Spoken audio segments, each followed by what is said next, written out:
Hello, this is Ron Paul with your weekly update for May 23rd. The federal government once again has reached the limit of its legal ability to borrow money, meaning it cannot issue new Treasury debt without action by Congress to increase the debt ceiling limit. As of this month, our official national debt, which doesn't include the staggering future payments promised to Social Security and Medicare beneficiaries, stands at $14.3 trillion. The debt ceiling law, passed in 1917, enables Congress to place a statutory cap on the total amount of government debt rather than having to approve each individual Treasury bond offering. It also, however, forces Congress into an open and presumably somewhat shameful vote to approve more borrowing. If the new Republican majority in the House of Representatives gives into establishment pressure by voting to increase the debt ceiling once again, you will know that the status quo has prevailed.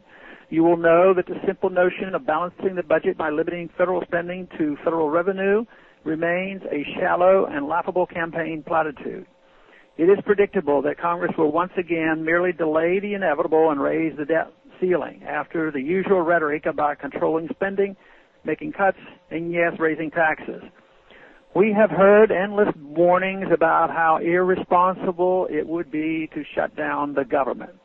The implication is that sober, rational, mature pundits and politicians understand reality, while those who oppose raising the debt ceiling limit are reckless ideologues who will harm the economy just to make a point.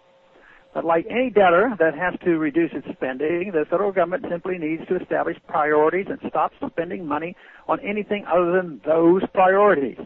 Interest payments on our federal bond debt likely will amount to about $500 billion for fiscal year 2011, an average of $41 billion each month.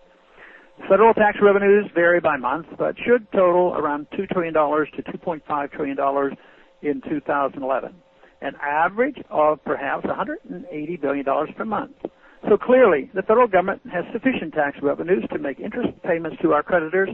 For now, those interest payments represent about 12% of the total federal budget.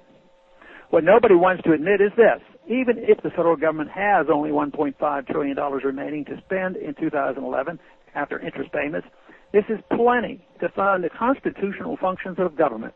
After all, the entire federal budget in 1990 was about $1 trillion. Does anyone seriously believe the federal government was too small or too frugal just 20 years ago?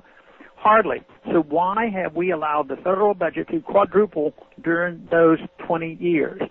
The truth is, in spite of how cataclysmic some might say it would be if we did not pass a new debt ceiling, it is hardly the catastrophe that has been advertised. The debt ceiling is a self-imposed limit on borrowing. The signal Congress sends to worldwide markets by raising the debt ceiling is simple. Business as usual will continue in Washington. No real spending cuts will be made, and fiscal austerity will remain a pipe dream. When our creditors finally wise up and cut us off, we will be forced to face economic realities whether we want to or not. It would be easier to deal with the tough choices we face now on our terms, rather than wait until we are at the mercy of foreign creditors. However, leaders in Washington have no political will to admit that we cannot afford to continue spending without any meaningful limit. They prefer maintaining the illusion and putting off reality for another day. Thanks for calling this update. A new update is placed on this number, 888-322-1414, every Monday. The written text of which can be found on my website, www.house.gov/Paul, under the heading Texas Straight Talk. Thanks for calling.